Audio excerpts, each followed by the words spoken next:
one of the important things that's illustrated by these two cross-examinations is that the mental health professionals involved really had no sense at all of the scientific literature. Now, those days, the days of getting a freebie with respect to that, are gone. Now, the Frye test for general acceptance and the basically silly results that Frye has gotten us to lately those days are numbered, because almost every state, at least 26 now, including this one, have moved towards the daubert standard. And in Daubert versus Merrill Dow, the United States Supreme Court said, for all federal courts and for the 26 or 27 states that have now moved to a Daubert standard, that the trial judge, must ensure that any and all scientific testimony or evidence admitted is not only relevant but reliable. Now that's must, not may, not should, not oughta, not gee to be nice. Must ensure. What are some of the key Daubert concepts? Now, admittedly, Daubert was a toxic tort case, but you'll see that it is quite applicable to all of the cases that we'll be discussing today. In Daubert, the Supreme Court said that the trial court is a gatekeeper, and they use this specifically for the purposes of determining the validity and reliability of scientific evidence. The gatekeeper who must make a preliminary assessment as to whether the reasoning and methodology of the pro-offered testimony is scientifically valid. Key point, scientific validity. The trial court must ensure that the pro-offered testimony is relevant and reliable with a focus solely on principles and methodology. That's a gigantically important sentence in that it brings in reliability, principles, and methodology.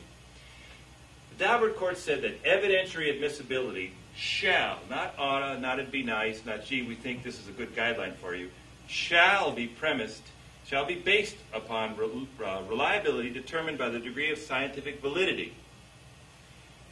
Scientific methodology, said the court, means generating hypotheses and testing them to see if they can be falsified. In other words, has the technique that the expert or the opinion that grows out of the technique that the expert wants to testify about, has it been tested? That's a key question, said the Daubert court. Scientific knowledge is that which is derived from the empiricism of the scientific method. More key concepts here. Scientific method, empiricism, validity, reliability. Experts, said the Supreme Court, must be grounded in the methods and procedures of science. Experts must know and base their opinions reliably on the datum of their discipline. Now, this is a concept that attorneys can grasp fairly easily. All of us that took the bar in this state had to pass the multi-state portion of the bar, that terrible 200-question multiple-choice exam on core areas of law: constitutional law, torts, contracts, real property, and the same is true for mental health professionals. They have to know the datum of their discipline. Psychologists in this state and in most others must pass a national licensing examination, which is also 200-point multiple choice test, which covers the datum of their discipline. Psychiatrists have board exams they must pass as well, so do social workers and many other mental health professionals. So we begin to see that the new preconditions for admissibility on scientific evidence are reasoning, empiricism, methodology, hypothesis testing, error rates, validity, reliability, scientific knowledge, and the datum of your discipline. It's important to remember that these are admissibility criteria that gatekeepers must know and understand. And it's your job to help the gatekeeper know and understand these. Well, the next question we have to ask ourselves is psychology science? Are the mental health disciplines science? And why should we care? They are absolutely science, and we should care because the next important case that came about in what's called the scientific trilogy, that is Daubert, Kumho-Tyre, and Joyner versus General Electric, was Kumho-Tyre. And in Kumho-Tyre, the court required that Daubert applies to all expert testimony. Now, many of the commentators and evidence say that Kumho was the tombstone for junk science in the courtroom. Some key Kumho-Tyre concepts. the trial court must have considerable leeway in deciding whether the proposed testimony and the proposed expert is reliable. The trial court must determine both the validity of the expert's qualifications and the reliability of the proposed testimony. So you can see there's 4 criteria right in those 2 sentences. The experts must demonstrate a valid connection to the pertinent facts as a precondition to admissibility. Experts must demonstrate this valid connection pre-trial, before they sit down in front of the jury. Experts, whether they're basing their testimony on professional studies or personal experience, must employ in the courtroom the same level of intellectual rigor that characterizes the practice of the expert in the relevant field. Now, that's an important concept that indicates that experts who are basically hired guns, I get these brochures in the mail all the time from the expert groups. TASA, I think, is one of the big ones. It sends me these brochures with hundreds and hundreds of experts that go from courtroom to courtroom to courtroom testifying. And they would often, we discover in their depositions, that the kind of opinions that they offer in the courtroom would never pass muster back in an academic or a research setting. And now, Voir Dire requires that the same level of intellectual rigor that passes muster in their professional settings, namely a research setting or a clinic, must be used in the courtroom. Okay, if we read daubert and Voir Dire together, it makes it clear that the trial judge is now required to independently evaluate the reasonableness of the expert's reliance on his or her data and the data underlying the expert's opinion. So they must look at the data. These are preconditions to admissibility under Rule 702. What we're going to teach you today and in these seminars is the use of learned treatises, the scientific literature, to expose whether or not, to determine whether or not the expert knows the datum of their discipline, has arrived at opinions through principles and methodology that are based upon scientific principles, whether it's valid, whether it's reliable.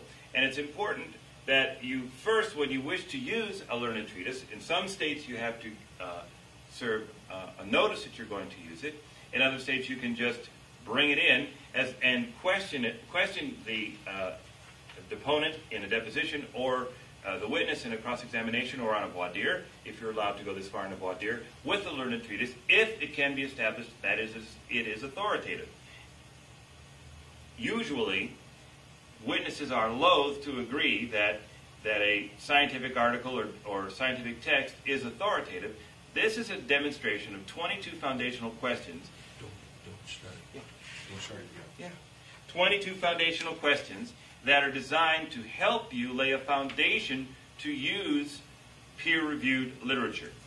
Now, we already remember from our discussion of daubert and Voir Dire that basis in scientific reliability and validity, principles and methodology of science, hypothesis testing, empiricism, are admissibility criterion. So you're going to use those admissibility criterion to keep these people out of the courtroom. And you're going to do this by hopefully doing a pre-trial discovery where you can take the deposition and use foundational questions such as these, and then the scientific literature in the specific issue that you are examining. For example, Dr. Campbell is asked by law firms all over the United States, Canada, and Europe to consult with the litigation team, be it defense litigation team or plaintiff's litigation team, and in fact he just came back from testifying in Canada for the public defenders on an important criminal case. He's asked to consult on the issues, and he brings with him the scientific research and the literature on the issue. He was testifying yesterday on an issue of recidivism and sexual offenders and the new evaluative materials, tests, and so on that we talk about later on in this particular book concerning recidivism risk, and was offering cutting-edge expert testimony with the scientific literature. Now, if you face a witness in a case, let's say you're doing malpractice case, or you're doing a criminal defense case. You've got a witness on the other side. To the extent that you're able to do any pretrial discovery, in some states you can. In criminal proceedings, in other states you can't. But you try to find out what are the materials and scientific articles and scientific research that underlies the expert's opinion. Why do you want to know that pretrial? Because what you will discover is that daubert hearings and states that move toward daubert hearings are becoming de rigueur in cases such as these. Because FRE 104A provides that preliminary questions shall be determined by the courts.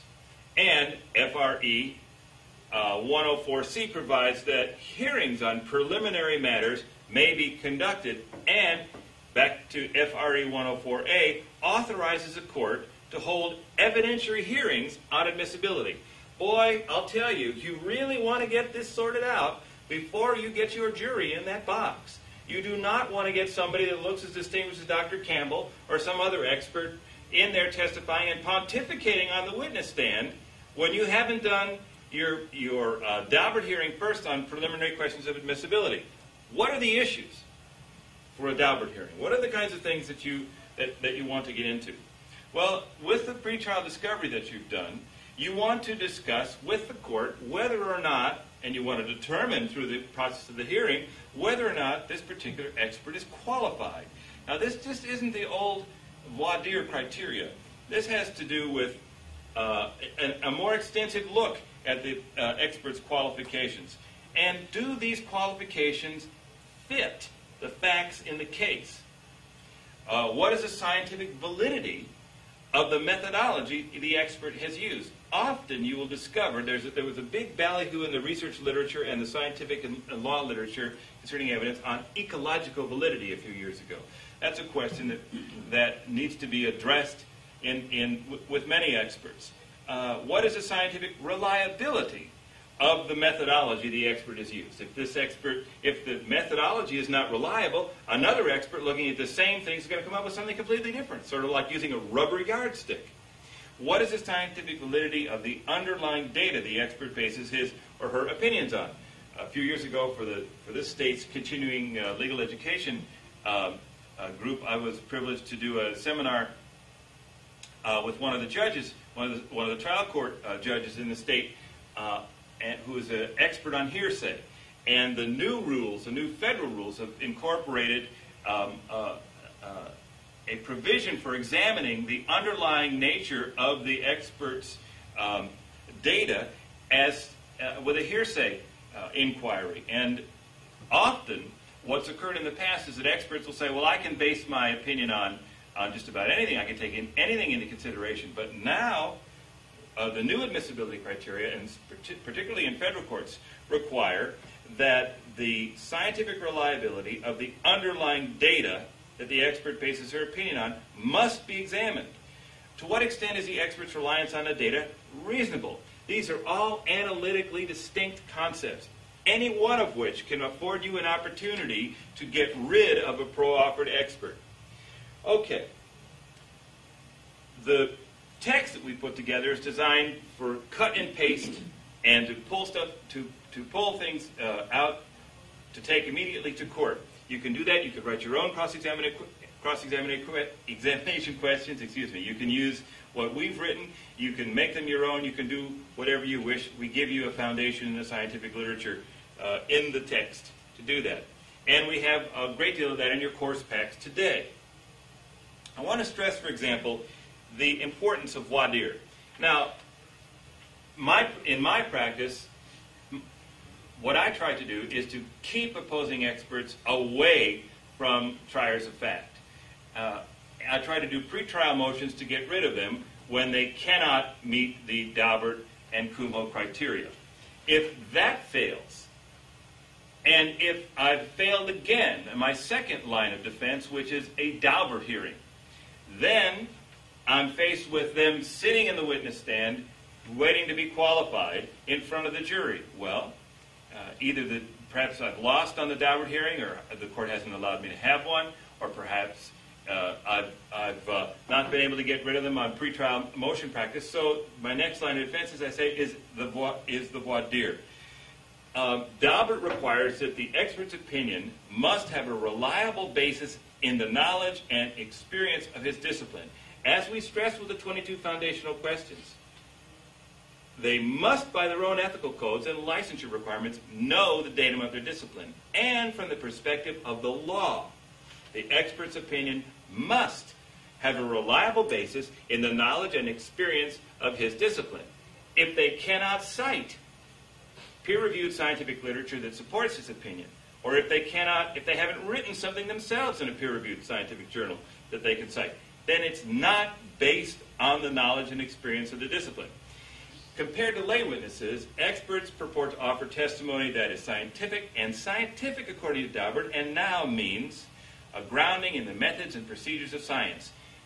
The bit about, well, based on my many years of clinical experience is out the door now. Knowledge, said the Supreme Court, connotes more than just subjective belief or unsupported speculation. Every clinician, Dr. Campbell and I have more than 65 years worth of combined clinical experience as psychologists.